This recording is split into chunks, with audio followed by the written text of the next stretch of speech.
Crime alert, time आज का, crime आज का।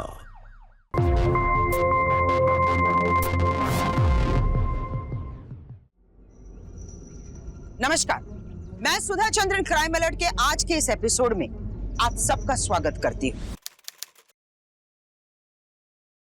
मौत की कगार पर खड़े किसी इंसान की आंखों में कभी आपने झांकने की कोशिश की? उन आंखों में जीने की बहुत तमन्ना होती है।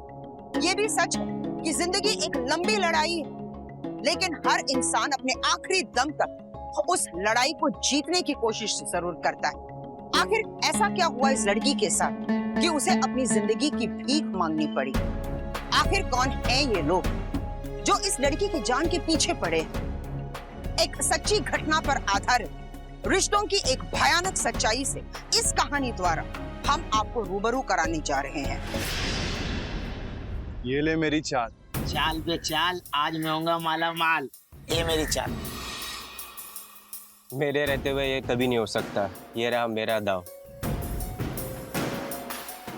तुम सबका बाप है मेरा दाव। ले लिया। हाँ माँ बोल। कहाँ है तू? पत्ते खेलने के लिए अगर पैसे चाहिए ना तो जल्दी घर आ जा। आज तेरे बहन को पगार मिलने वाली है, जल्दी आ जा। वो कभी भी आती होगी। अभी आए माँ। तुम लोग खेलो, मैं भी आया। खेल के जाना।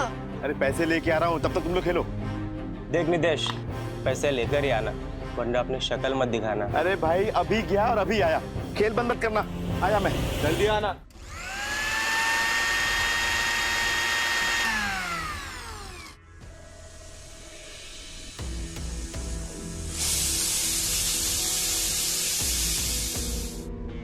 अरे कितना खाएगी माँ? डायबिटीज है तेरे को, छोड़ दे। अरे अरे वो आगे ये बोतल ने इससे पहले मेरे चल जल्दी करो। दे जल्दी दे। तो क्या करें? जा यहाँ से, आ जल्दी।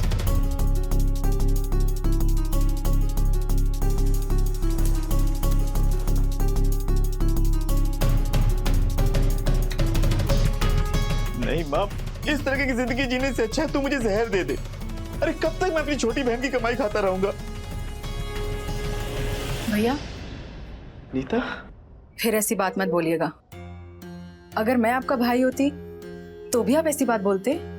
पर नीता मैं कुछ नहीं सुनना चाहती। मैं जानती हूँ आप कितना ट्राई कर रहे हैं, पर किस्मत ही साथ नहीं दे रही।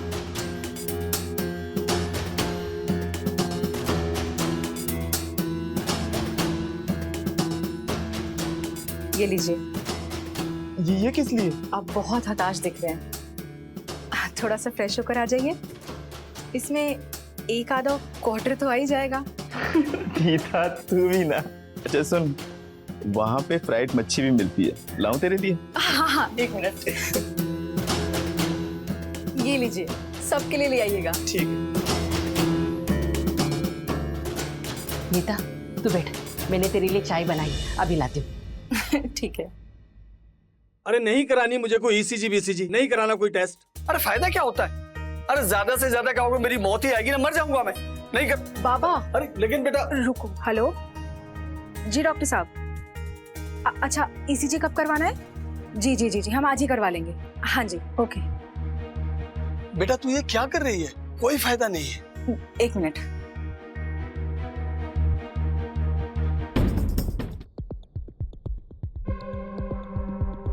ये लीजिए, और डॉक्टर ने जो भी टेस्ट बोले हैं, ईसीजी जो भी, सब करवा लीजिए प्लीज। एक बात बताऊं बेटा, तू ये अपना पैसा बर्बाद कर रही है, फूंक रही है। कोई फायदा नहीं, इसे तू रख।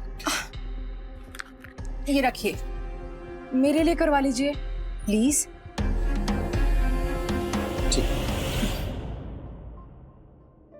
नीता ले चाय पी ले।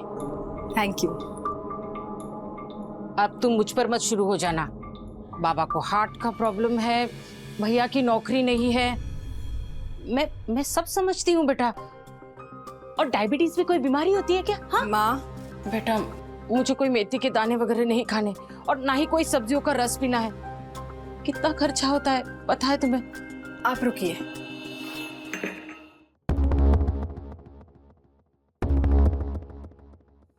ये पैसे रखिए। ये क्या कर रही हो तुम बेटा? हाँ, बीमारी है तो इलाज तो करना होगा ना, और पैसों की चिंता मत कीजिए। आपकी बेटी अभी जिंदा है।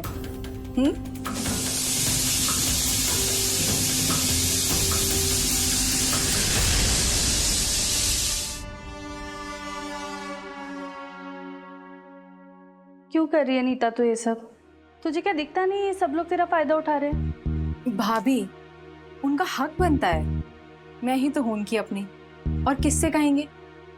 क्या बाबा को हार्ट प्रॉब्लम नहीं है, माँ को डायबिटीज नहीं है, या भैया बेरोजगार नहीं है? हाँ, जानती हूँ 2-4 बातें ज्यादा बोल देते हैं, पर उनका नाटक देख के ऐसा लगता है जैसे मैं उनकी माँ हूँ और बच्चे मिठाई और चॉकलेट के लिए नाटक कर रहे हैं। किस मिट्टी की बनी है तू? मिट्टी की नहीं भाभी, मैं चट्टान की बनी हूँ। अच्छा बता, क्या खाएगी? मटर पुलाव। जिम्मेदारियों का बोझ कुछ लोगों को वक्त से पहले परिपक्व यानी कि मैच्योर्ड बना देता है। ऐसी बात नहीं है कि नीता की आंखों में सपने नहीं थे या वो सपने नहीं देखना चाहती थी, लेकिन इस बात से वो मुंह नहीं मोड़ सकती थी कि उसका पूरा परिवार उस पर निर्भर था। अपने परिवार की परवरिश की जिम्मेदारी निशा का कर्तव्य था। वहीं दूसरी तरफ नीता के पिता, उसकी माँ और उसका भाई दीमक की तरह उसे चाट रहे थे। नीता के लिए जितने भी शादी के प्रस्ताव आ रहे थे वो इसलिए ठुकराए जाते थे क्योंकि वो नहीं चाहते थे कि उसकी बेटी ये घर छोड़कर जाए, क्योंकि अगर नीता ब्याह कर चली गई तो फिर उन लोगों को पालेगा कौन। इन परिस्थितियों में सपने देखना तो दूर, निशा तो चैन से सो भी नहीं पाती थी। पर कहते हैं ना, विधि के विधान को रोका नहीं जा सकता।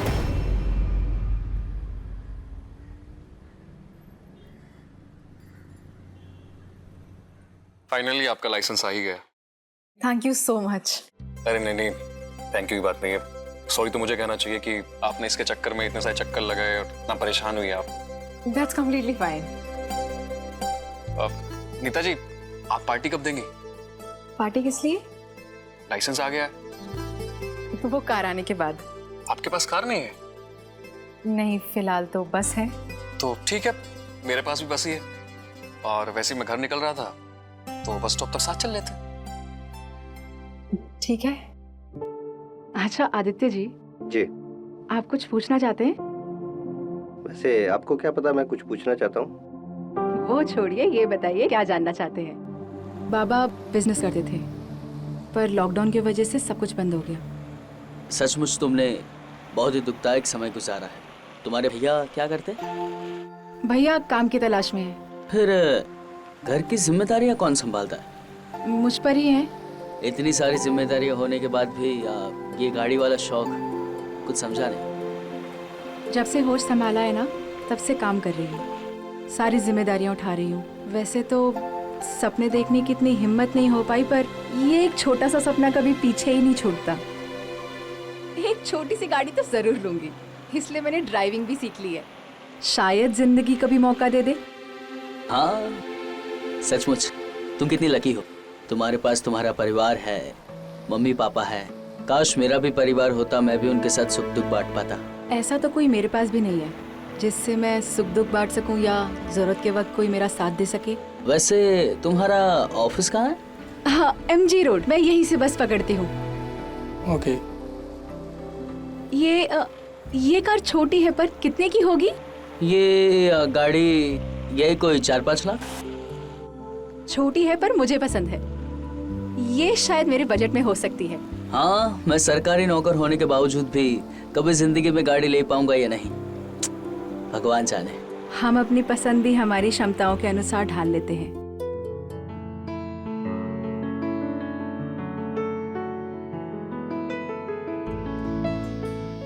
तेरा मिलना ही सब कुछ, न कुछ पाने को बाकी है।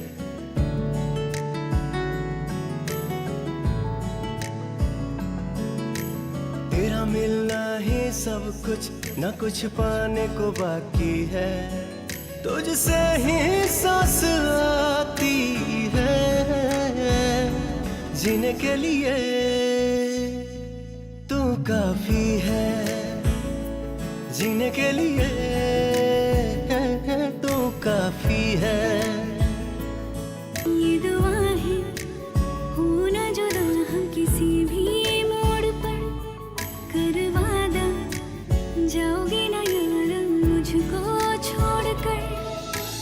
तुझसे ही सांस आती है, जीने के लिए तू काफी है, जीने के लिए तू काफी है। लड़का असिस्टेंट आरटीओ बेटा, बड़ी अच्छी बात है बेटा, ये तो है। अरे ये बहुत बड़ा ओहदा है नीता, मैं तो भाई बहुत खुश हूँ।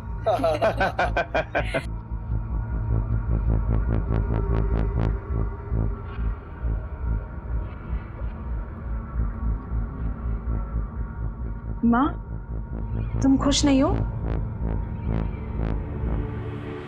कैसी बात कर रही हो बेटा? तुम्हारे अच्छे घर में शादी होने जा रही है। एक माँ के लिए इससे अच्छी खबर क्या हो सकती है?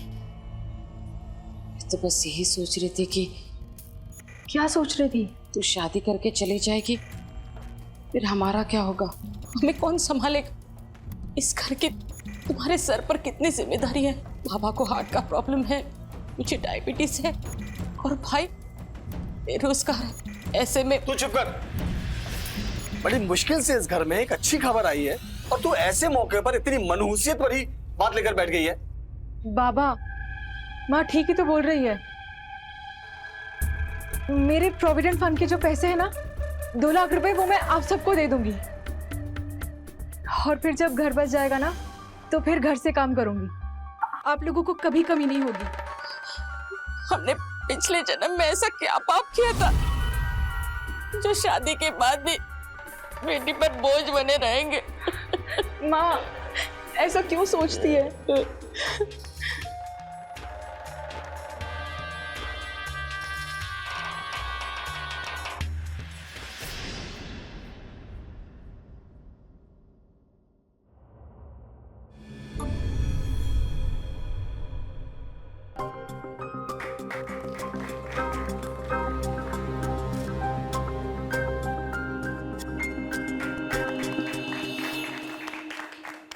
ये सिर्फ जीजा जमाई नहीं, सोने की खान है। बिल्कुल सही कह रहा है ये। देखना जीवन में कितने मजे आने वाले हैं।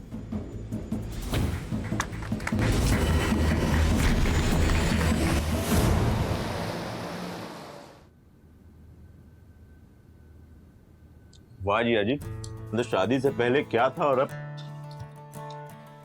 मतलब 2 दिन में ये जगह एक बैचलर आदमी के मकान से बसा बसाया घर लगने लगा है। हाँ सही कह रहे हो नितेश, मुझे बीते 2 दिनों से कुछ बदला बदला लग रहा है प्यारा सा। सब तुम्हारी बहन का कमाल है। हमारी बहन है ही ऐसी। अच्छा ये काम था आपसे। हाँ बोलो। एक मेरे दोस्त ने गाड़ी खरीदी है, बस पेपर में आपके साइन चाहिए। मैंने कहा मेरे जिया जी आरटीओ में तुरंत कर देंगे, लीजिए देख लीजिए। नितेश जी, इसमें खरीदने वाले के और बेचने वाले के डॉक्यूमेंटेशन, आईडी प्रूफ। अरे जिया जी ये दोनों घर के बंदे हैं, बाकी नाम और एड्रेस तो लिखा हुआ है, पेपर कभी भी आ जाएंगे। नहीं नितेश, जब तक खरीदने वाले के और बेचने वाले के आईडी प्रूफ, डॉक्यूमेंटेशन पूरे नहीं होंगे तब तक मैं सिग्नेचर नहीं करूंगा। पहले वो जरूरी है। सॉरी। नीता सही कहती थी कि जिया जी कड़क और ईमानदार ऑफिसर हैं, और सच कहूं ऐसा सिर्फ मैंने फिल्मों में देखा था। एक बात कहूं, आपके लिए मेरे दिल में इज्जत और भी ज्यादा बढ़ गई है। Proud of you. अरे रे, ऐसा कुछ नहीं है, मैं तो अपना काम कर रहा है। तब तक तुम आराम से नाश्ता करो, मैं रेडी हो गया तो।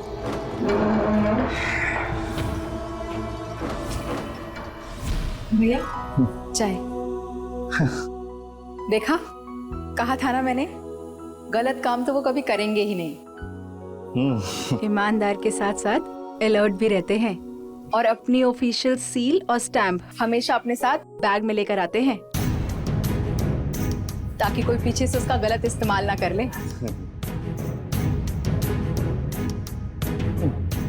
नीता तू मतलब 2 दिन में भूल गई है कि भाई चाय कैसे पीता है? चीनी कम है। ओ भैया सॉरी, दीजिए दीजिए, मैं लेकर आती हूँ और डाल के। और थोड़ा गर्म भी कर देना चाय को। हाँ जी हाँ जी। अभी नीता घर से बाहर है, सही मौका है ये जीजा जी की स्टाम्प निकालने का।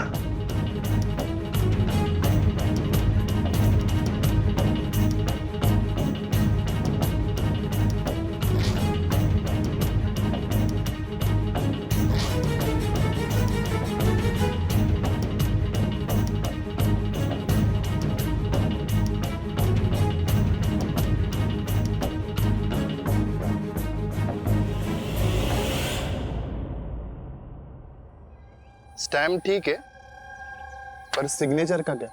सिग्नेचर का क्या? सिग्नेचर अभी लो, ये लो, ये तुम्हारे सिग्नेचर। देखा? देख, एकदम ओरिजिनल यार सिग्नेचर। हाँ बे, कमाल। फिर क्या सोचते हो? स्कूल कॉलेज में मैंने कुछ नहीं सीखा। ये ले 6000। अगर ऐसे ही काम करते रहेगा ना तो महीने के 40-50 हजार कमा लेगा।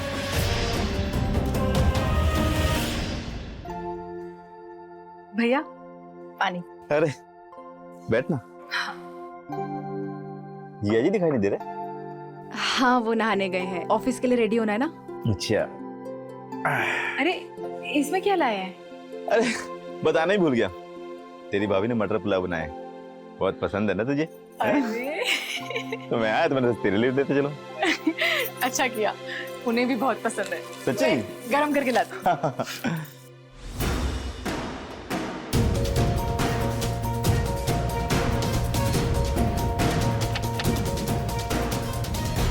एक जोंक की तरह नीता का भाई नितेश उसका खून चूस रहा था और अब आदित्य को अपने जालसाजी का वो शिकार बना रहा था।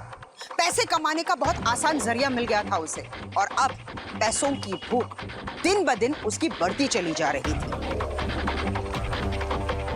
और नितेश ने ना सिर्फ आदित्य के स्टैंप और सील को चुराया, बल्कि बाकायदा उसकी सिग्नेचर की नकल भी उतारने लगा। अब इस नकली स्टैंप और सील के दम पर वो गैर कानूनी तरीके से गाड़ियों की परमिट्स बनाने लगा था। लेकिन बहुत जल्द एक इन्वेस्टिगेटिव पत्रकार को इस बात की भनक पड़ गई कि गैर कानूनी तरीके से गाड़ियां पास हो रही हैं। कौन कहेगा कि हम आरटीओ असिस्टेंट के ससुर हैं? शादी से पहले भी हम चाय के साथ बिस्किट खाते थे और आज भी हम चाय के साथ बिस्किट ही खा रहे हैं। बड़े डिग्गे हाक रहे थे ना बाप बेटे, हाँ? ऐश की दरिया में गोते लगाएंगे। अरे लगाओ गोते। 18वीं सदी का आदमी है वो, कोई ऊपरी कमाई नहीं है उसकी। ना ही पैसा देता है जितना नीता हमें देती थी। इससे क्या होगा? पहले जो होता था वही होगा। क्या फायदा हुआ बेटी को ब्याह कर? कोई फायदा नहीं हुआ। अम्मा, अम्मा, मर गई तेरी अम्मा। अरे जो हम बताने जा रहे हैं ना, वो सुनकर सच में मर जाओगी। क्या? हाँ, आपका जवाई और हमारा जीजा नीता को कार गिफ्ट करने वाला है। कल 2 लाख रुपए बयाना देकर उनके घर कार आ भी जाएगी। यही टाइम है माल ऐंठने का। वारे मेरी अम्मा।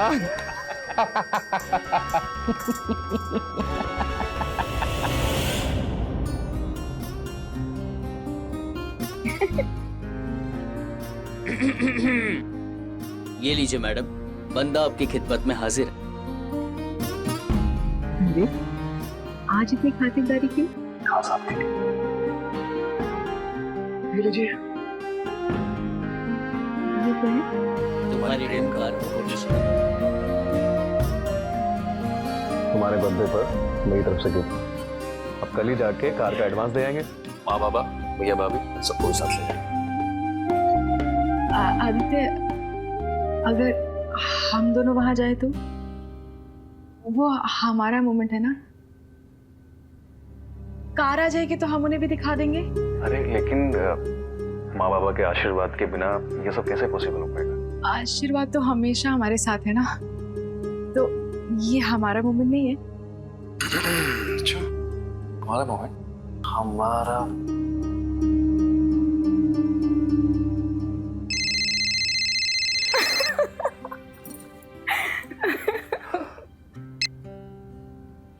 हेलो, क्या? भैया, भैया, बाबा कहाँ हैं?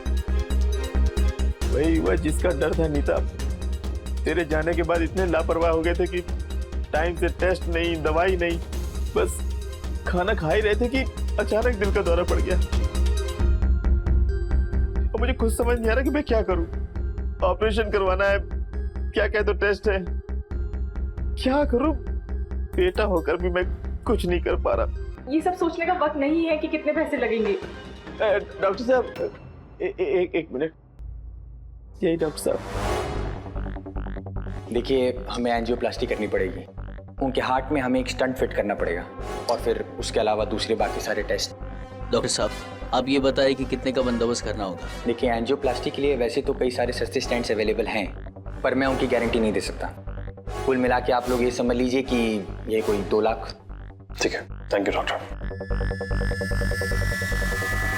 नितेश, तुम परेशान मत हो, मैं तुम्हें 2 लाख रुपए ट्रांसफर करता हूँ। तुम आगे का प्रोसेस स्टार्ट। आप ये क्या कर रहे हैं आदित्य? नहीं नीता, इस वक्त में पैसे की जरूरत पापा को है।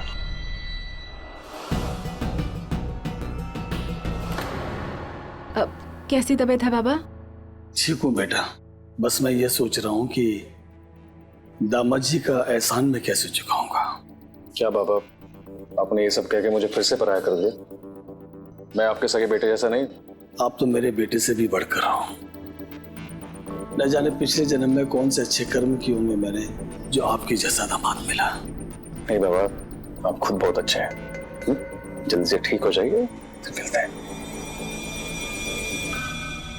ये लीजिए, मेरा कमीशन हटा के पूरे 1.5 लाख रुपए हैं। नितेश, गेन मान गए तुम लोगों को।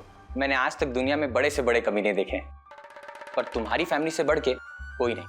अरे, तुम हमारी तारीफ कर रहे हो या ताने मार रहे हो? नहीं, मैं तो बस। तुम्हें तुम्हारा कमीशन मिल गया ना, अब चलते बनो।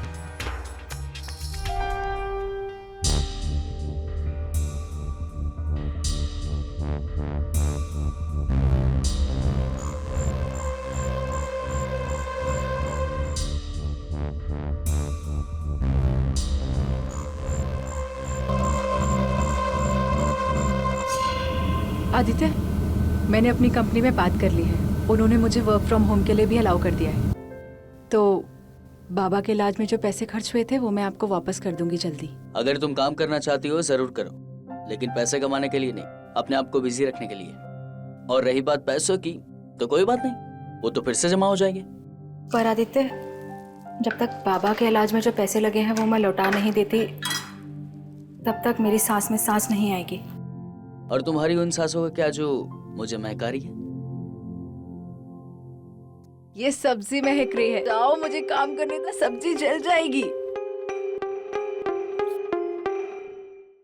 गोविंद, पहले तुम ये पेपर्स अच्छे से वेरीफाई कर लो, उसके बाद मुझे बताओ। Okay sir.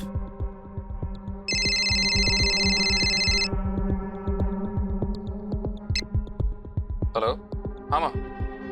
क्या क्या वो? निकल रहा हूँ, अभी निकल। हाँ, नहीं नहीं नहीं, आप परेशान मत होइए। नीता को नहीं बताऊंगा, परेशान हो जाएगी। हाँ ठीक ठीक, बस अभी आता ही।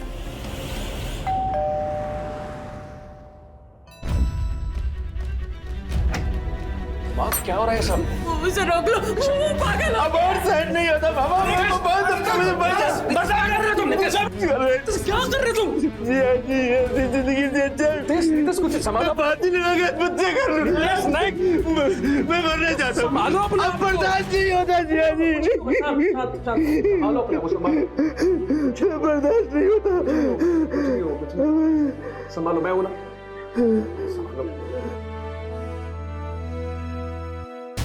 जीवन में पहले से मुसीबत थोड़ी कम थी क्या? जो एक नई मुसीबत ने हमें आकर घेर लिया है। बाबा, लेकिन हुआ क्या है? भगवान ने पहले से ही हमसे सब कुछ छीन लिया। अपना कहने के लिए बस एक घर, ये घर ही बचा था, और अब ये घर भी। सरकारी नोटिस आई है, वो हमने प्रॉपर्टी टैक्स नहीं भरा ना, हम एक साथ 1 लाख रुपया कहाँ से आएंगे?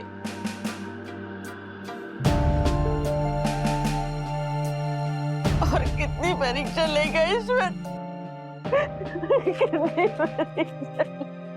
इसीलिए तो मैं मरना चाहता था। अरे माँ, आप लोग घबराइए मत।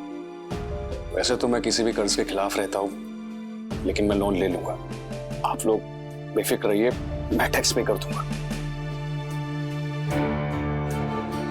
लेकिन बेटा, अगर ये सब नीता को पता चला तो वो। अरे माँ, आपने मुझे बेटा कहा है तो विश्वास कीजिए, नीता को किसी भी कीमत पे कोई बात पता नहीं चलेगी।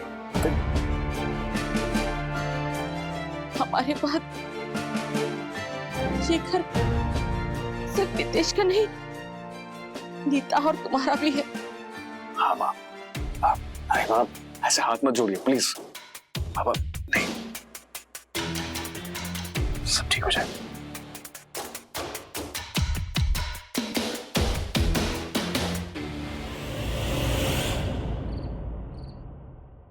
आदित्य, तबीयत ठीक है? हाँ तबीयत ठीक है, बस थोड़ा सा काम का स्ट्रेस है। ये क्या है, दिखाओ। सब ठीक है ना? हाँ, रिपोर्ट्स हैं। मैं आपको बताने ही वाली थी। अरे मैं बाप बनने वाला हूँ। I'm so happy. Thank you, thank you, thank you, thank you, thank you so much. एक काम करते हैं, माँ बाबा को फोन लगाते हैं।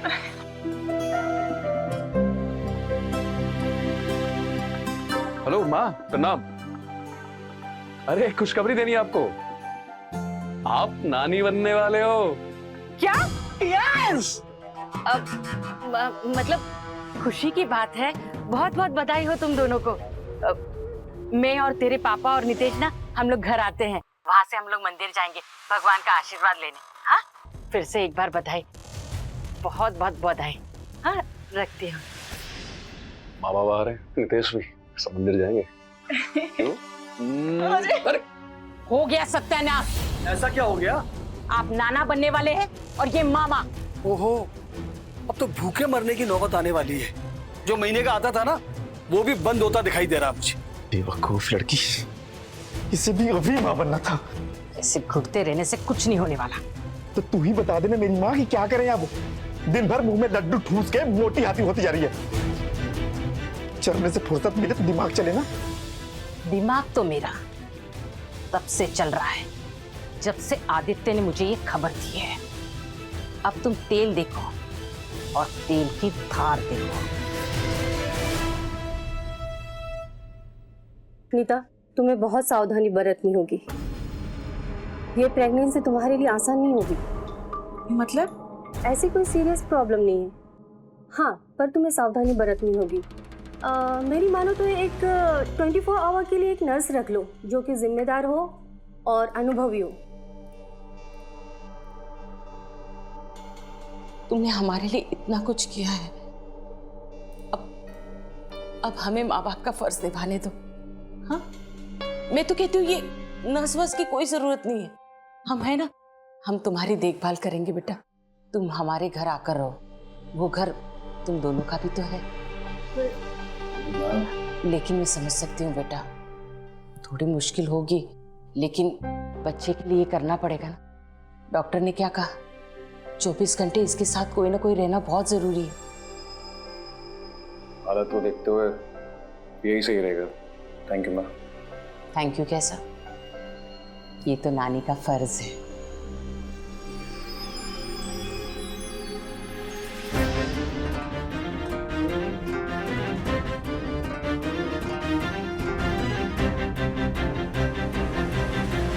सिसोदिया पार्क के सामने एक स्कूल बस में आग लगने के कारण 25 मासूम बच्चों सहित बस ड्राइवर की मौत हो गई। हमारी जानकारी के अनुसार वो बस चलाने लायक थी ही नहीं, फिर भी बस के मालिक को अगले आने वाले 5 सालों तक बस चलाने की परमिट मिली हुई थी।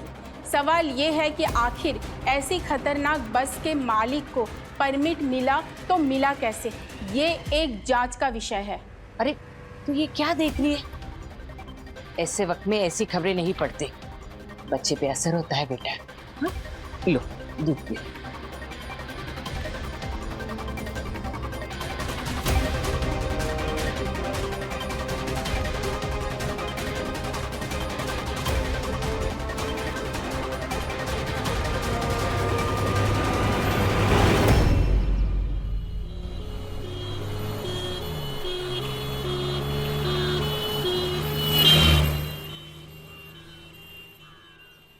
मैडम, मेरी बहन को बचा लीजिए डॉक्टर। क्या हुआ नीता को? It is very serious Aditya. अगर बच्चा पेट में ही मर गया ना, तो हम माँ को भी नहीं बचा पाएंगे। We need to operate. तो कीजिए डॉक्टर। हाँ, इट इज वेरी कॉम्प्लिकेटेड। इस पे खर्चा भी लग जाएगा 1-8 लाख रुपए तक। 1 लाख रुपए?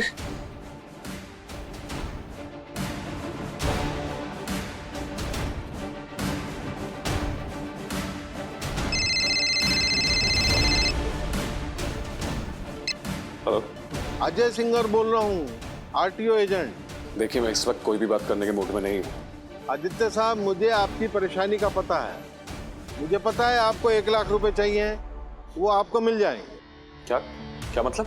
मतलब आदित्य साहब देखिए, मेरे कुछ ट्रक हैं, मुझे उनका परमिट चाहिए। आप मेरा काम कर दीजिए, आपको पैसे पहुंच जाएंगे। ऐसा सौदा आपको मिलेगा नहीं आदित्य साहब, सोच लीजिए। आदित्य, हमें जल्दी फैसला लेना होगा। हमें सर्जन और एंथेस्टिक को भी बुलाना पड़ेगा। ओके डॉक्टर, आप ऑपरेशन की तैयारी कीजिए, तब तक मैं अरेंजमेंट करता हूँ। और कितनी मासूमों की चीख सुनकर जागेगी ये सरकार? आखिरकार कौन लेगा इन नन्ही जानों की जिम्मेदारी? गिन लीजिए साहब, पैसे पूरे हैं, जल्दी से साइन कीजिए।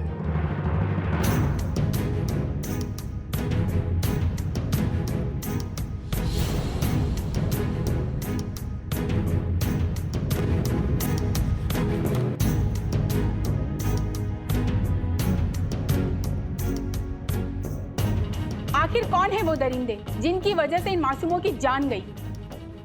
जब तक पेपर्स ठीक नहीं होंगे, सिग्नेचर नहीं होंगे।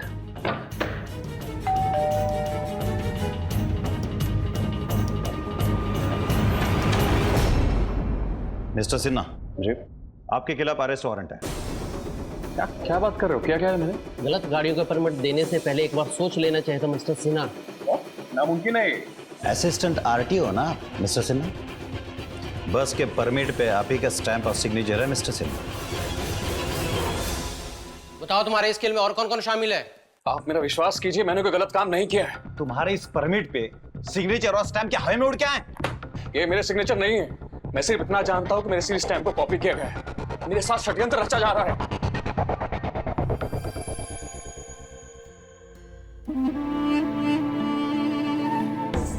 सॉरी नीता, हम तुम्हारे बच्चे को बचा नहीं पाए। डॉक्टर, मेरे पति कहाँ है?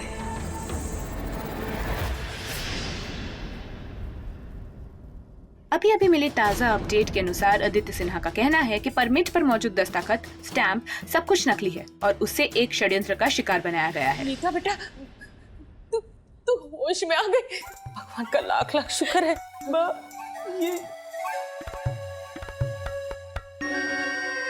ये सब तू क्या देख रही है? बंद कर डॉक्टर साहब, बंद कीजिए इसे। नहीं माँ, बेटा अब तू उसे भूल जा। सारी सच्चाई सबके सामने आ गई। बहुत ईमानदार बनकर फिरता था ना वो। मासूम माओ की बद्दुआ लगी है उसे, जो तेरे साथ ये सब हो गया। हाँ बेटा, ये सब उसी की वजह से हुआ है। खुद षड्यंत्र रच रहा था और कह रहा कि दूसरों के षड्यंत्र का शिकार हो गया।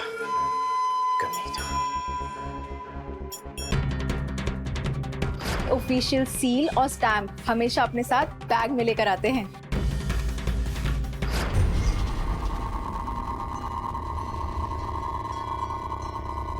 क्या हुआ बेटा? तुझे कुछ चाहिए बेटा? क्या हुआ?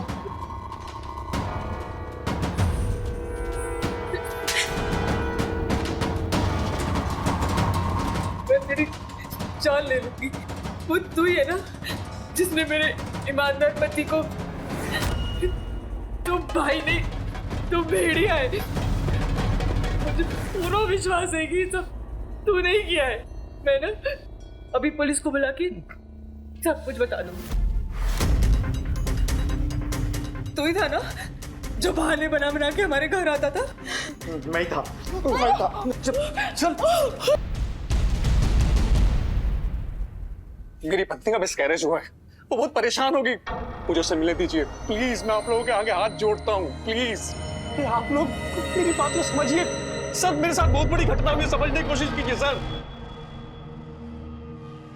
एक काम करो, इनका स्टेटमेंट ले लो। पिला लेना अभी जाने दो, पर ध्यान रहे ये शहर छोड़ के बाहर नहीं जाए। हाँ नहीं, बात करते हो। अरे ए, किधर किधर किधर किधर किधर? मुझे अभी इस वक्त नीता से मिलना। पर नीता तुमसे नहीं मिलना चाहती। मैं नीता से बिना मिले कहीं नहीं जाऊंगा। जाऊंगा। तुम जाओ यहाँ से। बोला ना नीता तुमसे नहीं मिलना चाहती। जबरदस्ती का निकाल इधर से। जाओ यहाँ से। नीता से मिलना है। चल बाद में बात करता हूँ। चल आई बंद कीजिए। दरवाजा खोलो, दरवाजा खोलो। नितेश, नीचे छोड़ दो। फोन दे मुझे, ये ऐसे नहीं मानेगा। फोन दे, मैं पुलिस को ही फोन करती हूँ। क्या बात करोगी? हेलो इंस्पेक्टर साहब, वो आदित्य ना घर आकर गुंडागर्दी कर रहा है। हाँ, आप लोग प्लीज जल्दी आइए। हाँ इंस्पेक्टर साहब।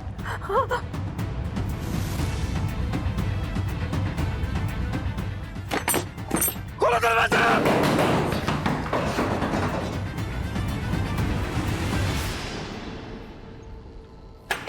दरवाजा खोलिए। Police, police.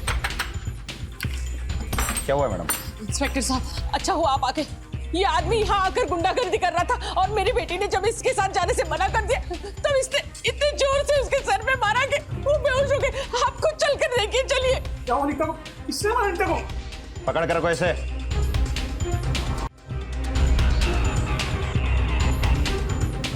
ये देखिए। माड़े चेक करो। Yes sir.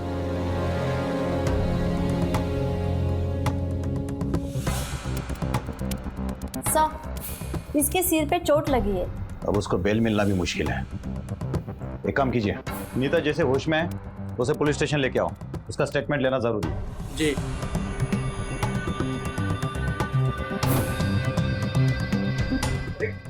आप लोग मेरी बात मान क्यों नहीं रहे? मैं कब से ले चलो इसे। नहीं किया है।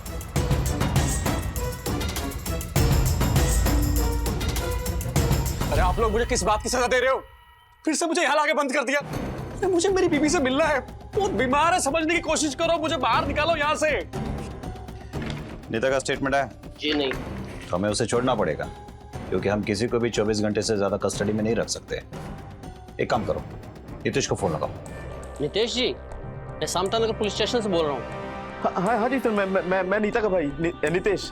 देखिए नीतीश जी, अभी तक नीता जी का कोई स्टेटमेंट नहीं आया है। अगर उनका स्टेटमेंट नहीं आएगा तो हमें मजबूरन इसे छोड़ना पड़ेगा। अम्मा, क्या हुआ? 24 घंटे के अंदर नीता का स्टेटमेंट पुलिस को नहीं दिलाया ना, तो आदित्य को बेल मिल जाएगी। क्या? हाँ, इसलिए नीता की पुलिस से बातचीत करवानी ही पड़ेगी। क्या करे कुछ समझ में नहीं आ रहा। ये तो एक नई मुसीबत खड़ी हो गई। पुलिस को अगर शक हो गया तो नीता को हॉस्पिटल ले गई और वहाँ हमारा पहला फर्श जरूर हो जाएगा कि पीएम नीता को बेहोशी के लिए। और वो अगर होश में आ गई और हम तीनों के खिलाफ बयान दे दी तो हम तीनों जेल में। नहीं, ऐसा नहीं हो सकता। ऐसा ही होगा अम्मा। तो अब क्या करें? एक ही रास्ता है, न रहेगा बांस न बजेगी बांसुरी। का मतलब आदित्य को मार देते? अरे पागल हो गई क्या? आदित्य को नहीं, नीता को मार देते। कब तक मुझसे ऐसे छुपा के रखेंगे? हम नीता को मार देते और सारा इल्जाम आदित्य पे डाल देंगे ताकि हमारा बाल भी बाका ना हो। और इंश्योरेंस का सारा पैसा हमें मिलेगा, 15 लाख। तो देर किस बात की है? जल्दी करो, वो आता ही होगा।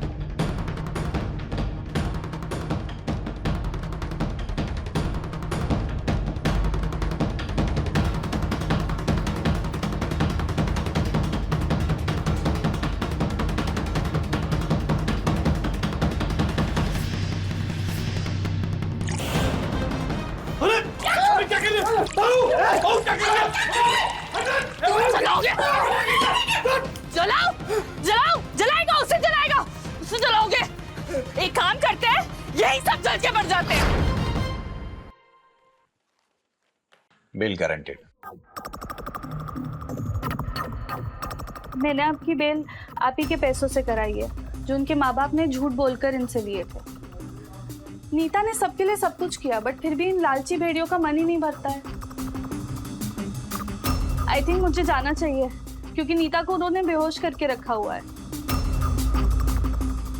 आप लोग बस जल्दी आ जाइएगा प्लीज। हाँ इंस्पेक्टर।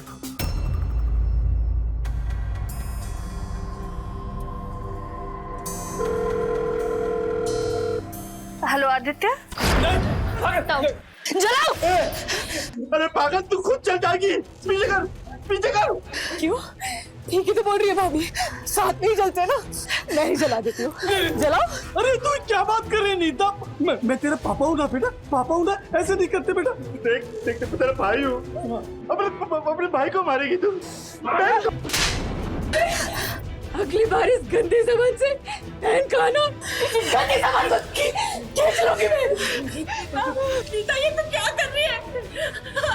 हम तेरे माँ बाप है, भाई है, तो हमारा खून है। ऐसा नहीं कर सकती बेटा, तुम खून पीने वाले गंदे कीड़े हो तुम लोग। मैंने कभी सपने में भी ऐसा नहीं सोचा था कि तुम लोग मेरे साथ ऐसा करोगे। तुम्हें ना छोड़ूंगी नहीं मैं।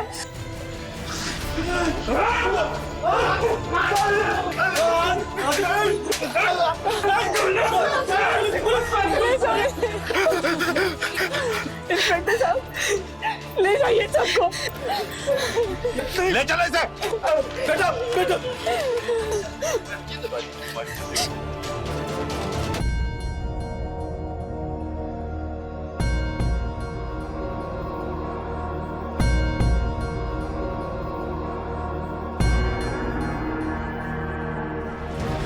मीका के परिवार वालों को देखने के बाद यह एहसास होता है कि लालच की कोई सीमा नहीं होती। लालच के सामने खून भी पानी बन जाता है। वैसे तो यही कहते हैं कि हर इंसान के लिए उसका परिवार ही सपोर्ट सिस्टम होता है, लेकिन नीता जैसी न जाने कितनी बदकिस्मत लड़कियां हैं जिसका परिवार दीमक की तरह अंदर ही अंदर उन्हें तिल तिल कर मारता है। खैर, नीता को तो इस बात की भनक लग गई थी, उसे शक हो गया था, इसलिए अपने परिवार वालों के खिलाफ उसने आवाज उठाई, लड़ाई भी लड़ी।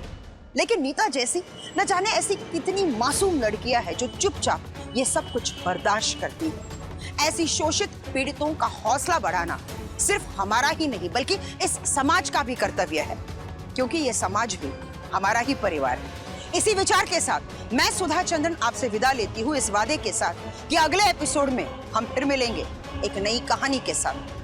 देखते रहिए प्राइम अलर्ट, डरना नहीं, मिटाना है। जय हिंद।